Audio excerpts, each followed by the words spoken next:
Part 3 of chapter 7.2 is going over factoring trinomials with a leading coefficient of 1. But what happens if we have a term that's squared on the front and we have a term that's squared on the back? So you'll see that some of your homework assignments have problems like this. We are going to follow the same pattern that we've been using so far in this chapter. So we're factoring a trinomial. So our goal is to get 2 sets of parentheses. Our first term is an m squared. So we know that we'll have an m to start off with in each of our parentheses. Our last sign is positive.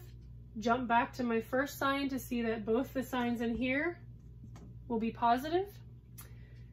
Take the factors of this last one, 1 and 5. It's a prime number, really easy. So 1 times 5 will equal 5, and 1 plus 5 will equal 6. So we're going to have a 1 and a 5. But now we have this n squared, and we haven't had that in our problem so far. Well, how do we get an n squared? We have multiply an n times an n, correct?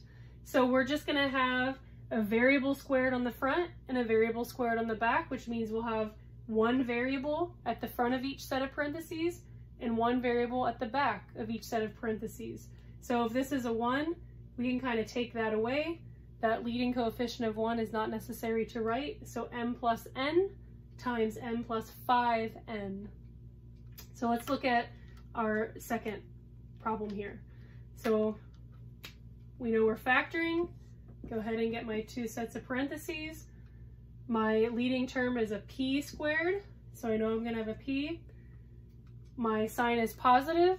Jump back to see that both signs will be negative. My factors of 63 are going to be 7 and 9. And then I know if I multiply 7 and 9, I'll get 63.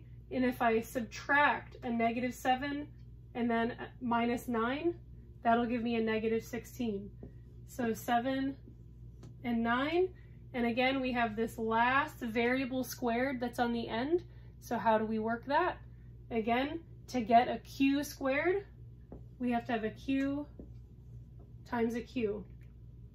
So when we have these terms on the back that have variables squared, all we're doing is adding a variable at the end of each set of parentheses.